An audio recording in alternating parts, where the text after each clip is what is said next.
Patrí k najstarším a najvýznamnejším pamiatkam na Slovensku. Prvá zmienka o existencii hradu pochádza z roku 1113. V Zámockom parku sa pravdepodobne nachádza najstarší strom na Slovensku, 700-ročná lipa. Prvá písomná zmienka o existencii kamenného hradu pochádza z roku 1316. Je jedným z najlepšie opevnených hradov. V roku 1689 tu pri hľadaní pokladu našli neporušenú rakvu Zofie Bosniakovej, a to po 45 rokov od jej smrti. Jeho rekonštrukcia sa začala v roku 1974 a trvala 21 rokov. Je najväčšou zvonicou na Spiši. Zvonicu postavil v roku 1598 majster Ulrich Materer. Pri zvonici stojí rodný dom Zuzany Hoschovej, manželky Morica Beňovského, kráľa Madagaskaru. Kostol svätého Juraja v Spišskej Sobote bol postavený na konci 9. storočia. Je najstaršou ucelenou sakrálnou stavbou na Slovensku. Je vyzdobený najkrajšími freskami na Slovensku, ktoré pochádzajú z prelomu 11. a 12. storočia. V roku 1994 sa stal najkrajšou poštovou známkou. Renesančná strážna rozhľadňa bola symbolom prestíže a prosperity mesta. Postavená bola v roku 1574 a posledná rekonštrukcia sa uskutočnila v roku 2004. Má 8 nadzemných podlaží s celkovou výškou 57 metrov. Výhliadková ochôdza je vo výške 29 metrov.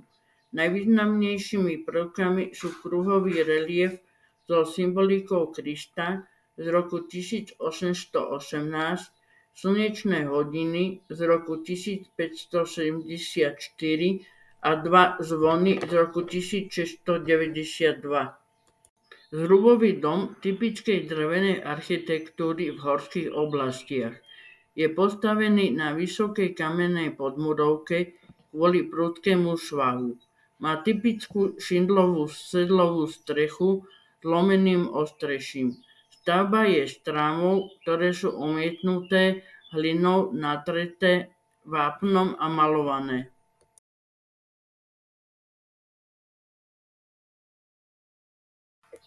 Kostol bol vybudovaný v 14. storočí.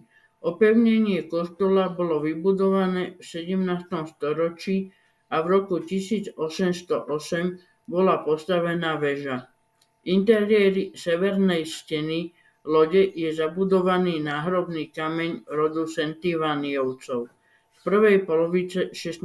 storočia a starobilý zvon Gengal z roku 1576. Bola postavená v roku 1599. Má štvorcový pôdorys a nachádza sa v blízkosti baziliky svätého Kríža. Je považovaná za najkrajšiu zvonicu na Spiši. Zdobí ju renesančná štítková atika erbami habsburského rodu, Uhorska a mesta Kežmarku.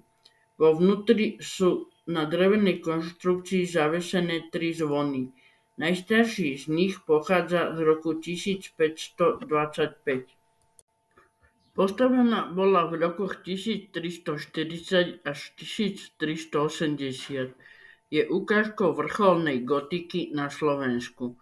V roku 2006 bola kaplnka prekvalifikovaná na kostol. Stojí na mieste stredovekého cintorína, kde kosti sú uložené v 8 podlažiach nad sebou.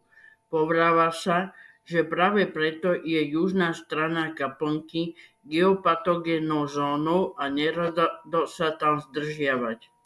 Je najstarším dreveným kostolíkom na Slovensku. Postavený bol v roku 1500. Malá vežička na sedlovej streche sa nazýva Sanktusník. Bola postavená v prvej polovici 14. storočia a je druhou najstaršou pamiatkou v Košiciach. Pôvodne slúžila ako zvonica domu svätej Alžbety.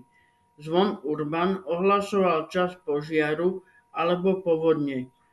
Pod 24 neorenesančnými arkádami je lapidárium z ranogotických a barokových náhrobných kameňov. Pôvodný dom z 18. storočia vyhorel.